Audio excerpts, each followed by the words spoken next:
नमस्कार मेरे प्यारे मित्रों, कैसे हैं आप सभी। एक बार फिर से बहुत बहुत स्वागत है आपका मेरे चैनल पर। तो सबसे पहले गाड़ी को अच्छे से साफ कर देते हैं क्योंकि मुझे कहीं जाना है। संडे का दिन है, सुबह के बज रहे हैं 10। धूल मिट्टी इतनी ज़्यादा हो गई हमारे आसपास बारिश ना आने की वजह से। गाड़ी देख लो आप, घर की छतें, बालकनी देख लो या फिर दरवाजे खिड़कियाँ देख लो, डस्ट ही डस्ट मिलेगी, इसके अलावा और कुछ नहीं मिलेगी। वही वॉशिंग सेंटर जिन्होंने खोल रखे हैं ना, उनके तो आजकल मजे हो रहे हैं। खूब गाड़ियाँ दनादन उनके पास आ रही हैं वॉशिंग करने के लिए। चलिए एनी हाउ, बात को आगे बढ़ाते हैं। संडे का दिन है, अनिल जी और हर्षित भी साथ में ही हैं, तो इन दोनों को घर पे ही छोड़ के मैं आज कहीं जा रही हूँ। देखिए, संडे होता है रेस्ट डे, सभी के लिए होता है, एम्प्लॉयज़ के लिए भी होता है, दूसरे लोग जो होते हैं घर में रहने वाले सभी के लिए होता है लगभग, क्योंकि जो घर में रहने वाले होते हैं उनका भी एक काम कम हो जाता है कि सुबह सुबह जो वर्किंग है या ऑफिस जाने वाले हैं, बच्चे हैं स्कूल जाने वाले, उनके लिए जो उठ के खाना बनाना पड़ता है, उनकी ड्रेसेस तैयार करनी पड़ती है, उनके स्कूल बैग रेडी करने पड़ते हैं। तो लेकिन मेरा आज जो है कहीं जाने का प्रोग्राम है, कहाँ जा रही हूँ। और हर्षित जो है मेरा फेस देख के कह रहा था, मम्मा आपके फेस पे बिंदी नहीं है, क्यों नहीं है, क्यों नहीं लगा के जा रहे हो आप, यूजुअली आप काफ़ी बन के जाते हो। तो चलिए वो भी बताते हैं। एक्चुअली 2 से 3 दिन पहले जो है मेरी मौसी जी की डेथ हो गई थी, तो मैं नहीं जा पाई थी क्योंकि वर्किंग होने की वजह से। मेरा खुद का स्कूल है, ट्यूशन है, और हर्षित के देखिए बोर्ड के एग्जाम चल रहे हैं, तो ऐसी सिचुएशन में उसको अकेले छोड़ के जाना जो है ठीक बात नहीं है। आज संडे को उसको उसके पापा के पास छोड़कर मैं जा रही हूँ फाइनली। मौसी जी तो अब नहीं रही, उनके जो बच्चे हैं यानी हमारे भाई बहन भाभियाँ, उन सबसे मिलजुल के आते हैं। देखिए, रिश्ते जब तक हैं मिलते जुलते रहना चाहिए, आते जाते रहना चाहिए, वरना रिश्ते वैसे हो जाते हैं जैसे घर में पड़ी कोई लोहे की चीज़ जो है जंग खाती रह जाती है और वो एक दिन ख़राब हो जाती है। तो आना जाना मिलना जुलना होता रहना चाहिए, इससे जो है रिलेशन जो हमारे जवान रहते हैं, जिंदा रहते हैं। ठीक है, तो देखिए मैं पहुंच गई हूँ वजीर बावड़ी के उस ब्रिज के पास जो कि कनेक्ट करता है डिस्ट्रिक्ट कुल्लू और डिस्ट्रिक्ट शिमला को। तो थोड़ी देर के इंतजार करने के बाद फाइनली मेरे भाई साहब आ गए। एक्चुअली भैया और मैं यहाँ से साथ जाने वाले हैं, गाड़ी को मैंने पार्क कर दिया। ये जो निर्मंड वाला रोड है जो आगे रंदल जाता है, रंदल के लिए जाता है, सिमेज और ब्रॉ होते हुए जाता है, तो और इस तरफ देखिए निर्मंड के लिए जाता है, और सामने है जी एन एच जो रामपुर और शिमला के लिए जाता है। और भैया हैं, भैया के साथ मेरे बड़े वाले भाई साहब थे, और पीछे वाली सीट पर बैठी थी 3 से 4 लेडीज़ जो कि उसी जगह के लिए जा रही थी। देखिए, मेरी मौसी जी जो हैं थोड़ी बीमार रहती थी। मेरी मम्मी की बहुत बड़ी, काफ़ी बड़ी थी मम्मी से। मेरी मम्मी तो सबसे छोटी थी और सबसे पहले रुखसत हो गई इस दुनिया से। और 4-5 भाई बहन थे ये लोग, 2 मामा थे, 4 मौसियाँ थी, एक मौसी बची है बेचारी अब, और एक ये वाली मौसी थी जो पिंक सा घर आपको दिख रहा है। तो यहाँ जाना है हमको। तो ये है रंदल गांव जो कि रामपुर से लगभग 4 से 5 किलोमीटर की दूरी पर है, डिस्ट्रिक्ट कुल्लू में ही आता है। तो मौसी जी मेरी बहुत बीमार थी, 2 साल से बेड पर ही थी। तो एक बार पहले भी मैं उनसे मिलने के लिए आई थी। खुशी की बात यह है, जब मैं शादी में आई थी ना तब मैं उनसे मिलकर गई थी। आप ये कह लीजिए कि आखिरी बार मेरा उनसे मिलना था। तो देखिए, ऐसे जो माहौल होता है ना, ऐसे मैं व्लॉग तो नहीं बना पाते, लेकिन एक याददाश्त के तौर पे मैं एक वीडियो शूट कर रही हूँ।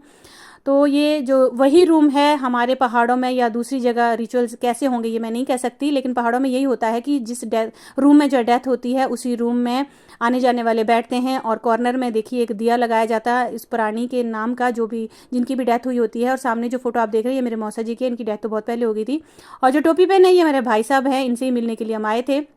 खाली हाथ नहीं आते हैं, फ्रूट्स लेकर आए थे, मिठाई तो लाया नहीं जाता जब तक जो है शुद्धि नहीं हो जाती, जिसे दशकर्म कहते हैं। तो ये कुछ रिचुअल्स आपके साथ शेयर कर रही हूँ। तो यहाँ आके हम थोड़ी देर बैठे, सभी लोगों से मिले, पता तो था ही कि बहुत बीमार थे। अच्छी बात यह है कि काफ़ी उम्र के साथ हो गया, अपनी ज़िंदगी को बहुत अच्छे से उन्होंने जिया है। बच्चों को, पोतों को, परपोतियों को, सबको अच्छे से प्यार मिला मौसी जी का। दुख तब होता है जब कोई कम एज में जाता है या कोई सडन डेथ होती है। तो थोड़ी देर अच्छा भी लगा, लेकिन ये एक दुख इस चीज़ का होता है कि चाहे बुजुर्ग कितना ही भी हो, वो घर का एक सदस्य होता है, एक सदस्य का जो है कम हो जाता है। तो ये चीज़ का तो दुख होता ही है डेफिनेटली। तो चलिए, यहाँ थोड़ी देर बैठने के बाद फिर हम निकल गए थे। एक्चुअली इस गांव में जो है मेरी बुआ जी भी हैं, मेरे पापा से छोटी बहन।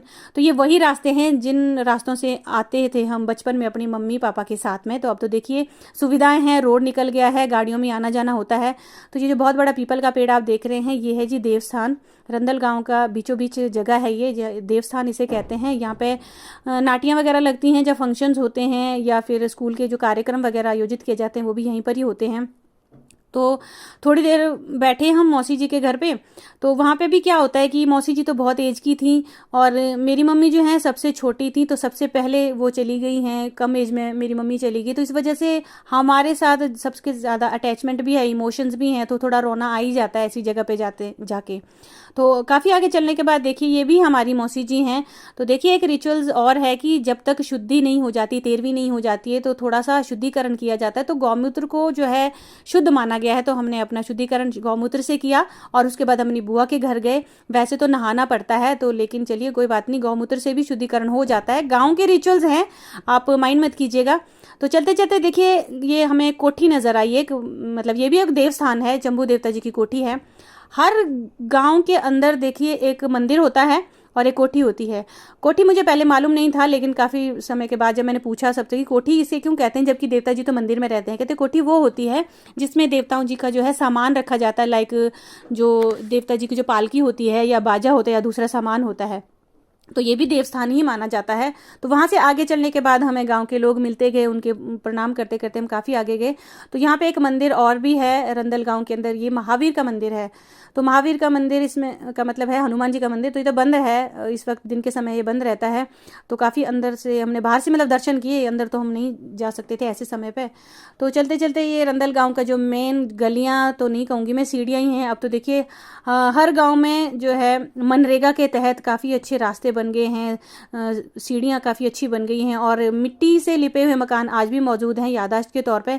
एक समय जब सबके अच्छे अच्छे घर बन जाएंगे तो ये मकान जो है सिर्फ पिक्चर्स में ही देखने को मिलेंगे, लेकिन लुक वाइज जो बहुत अच्छे लगते हैं। ये हमारे बुजुर्गों ने इस टाइप के मकानों में लकड़ी से बने हुए, मिट्टी से लिपे हुए और शिलाओं के छतों से ढके हुए मकानों में जो है अपना जीवन निर्वाह किया बहुत ही सादगी से। तो फाइनली हम पहुंच गए अपनी बुआ जी के घर। ये मेरी पापा की सबसे छोटे वाली सिस्टर है। तो ये बुआ जी हैं, ये थोड़ी सी बीमार थी तो इनसे मिलना जुलना कम ही हुआ था मेरा। फ़ोन पे तो बात होती रहती थी, लगे हाथ हमें लगा चलिए इनसे भी मिल लेते हैं। तो ये मामा जी हैं, इनका जो एक बार पैर कट गया था बहुत ही बुरे तरीके से, तो बहुत ज़्यादा आजकल अस्वस्थ चल रहे थे। तो हमें लगा चलिए इनसे भी मिलना जुलना होता रहना चाहिए, लेकिन आना जाना थोड़ा कम ही होता है क्योंकि बिजी शेड्यूल की वजह से निकल नहीं पाते। फ़ोनों पर तो बात होती रहती है। मेरे बुआ के घर के बरामदे से देखिए कितना खूबसूरत व्यू नज़र आता है। आप यहाँ से रामपुर देख सकते हैं, शिंगड़ा का जो हेलीपैड है वो देख सकते हैं। और थोड़ी देर में देखिए हमारी चाय भी बन के आ गई थी। ये भतीजी है मेरी, तो भतीजी है, बहन की बेटी है, मतलब मेरी बुआ जी की देवती है। तो चाय पी हमने, फिर हमारे लिए पानी लाया, फिर चाय पी, उसके बाद बुआ जी ने हमने खाना भी खिलाया था। और ये भी मामा जी है, मेरी वीडियोस देखते हैं, बहुत ही फ़नी है। मेरा ना बहुत आना जाना होता था, अब तो देखिए शादी के बाद हमें टाइम नहीं मिल पाता। तो ये कह रहे थे कि आपकी वीडियोस मैं रोज़ देखता हूँ, लेकिन सब्सक्रिप्शन और लाइक का मुझे पता ही नहीं चलता। तो मैंने इनको कहा कि सब्सक्रिप्शन तो कर रखिए लेकिन लाइक और कमेंट इनको पता नहीं है। तो देखो जी, पहाड़ों में एक बहुत अच्छी रस्म होती है, सबसे आखिर में होती है, जो वो होती है जी अपने से छोटों को पैसे के रूप में आशीर्वाद देना। तो ये हर घर में होती है और बहुत मज़ेदार रस्म ही होती है। भाई छोटों के तो बड़े मज़े लग जाते हैं। तो मुझे भी मेरी बुआ जी ने कुछ रुपए दिए थे जाते वक्त, और मेरी दीदी भी देने वाली थी, लेकिन मैंने इनको मना कर दिया, जब आपके घर आऊँगी तो डेफिनेटली आपसे लूँगी। तो सबको बाय बाय किया, मस्त सी चाय और खाना वाना खा के खूब बढ़िया सा आनंद लिया हमने। फिर हम उसी रास्ते से चल पड़े जी वापस। तो एक हाथ में मुझे थैला भी दिया है। तो ये दीदी है ना, जो ये मेरी वीडियोस देखती हैं, इनकी बेटी भी देखती है, तो ये कहते हैं कि आप काफ़ी अच्छे अच्छे डिज़ाइन के सूट्स वगैरह, कुर्तियाँ वगैरह स्टिच करते हो, तो एक कुर्ती सी मेरे लिए भी स्टिच कर देना। तो ये इसमें जो है कुर्ती का फैब्रिक उन्होंने दिया स्टिच करने के लिए। तो यहाँ से हम चले जी वापस, समय काफ़ी ज़्यादा हो गया था। आते वक्त तो हम पीछे से आए थे बुआ के घर के लिए, लेकिन जाते वक्त हम आगे से जा रहे हैं। एक और रस्म रिचुअल्स है हमारे गांव का। शहरों में क्या होता है कि केटरिंग का सिस्टम होता है, चाहे फिर अच्छे काम का हो चाहे बुरे वक्त का हो, और गांव में होता है लकड़ी काटने का। आज भी देखिए ये रिचुअल ये हमारे गांव में मौजूद है। जब शादियां होती हैं तब भी पूरे गांव वाले मिलके जो हैं उनकी हेल्प करने के लिए लकड़ियां काटते हैं मिलके। और जब डेथ का समय होता है तब भी जगह 13वीं होगी तो सब गांव वालों को खाना खाने के लिए, रिश्तेदारों को भी बुलाया जाएगा। तो खाना बहुत बड़े स्तर पर बहुत सारा बनेगा, तो लकड़ियां काटी जा रही हैं। आपके एरिया में कैसे होता है वो मुझे नहीं मालूम, लेकिन हमारे गाँव में ये कल्चर आज भी मौजूद है कि लेडीज़ लोग जो है अनाज छांटने के लिए आती हैं, साफ़ सफाई करने के लिए आते हैं, जेंट्स लोग जो है सब मिलकर जो है लकड़ियाँ काटते हैं। तो ये हेल्पिंग जो नेचर होती है गांव में ही ज़्यादातर देखने को मिलेगी।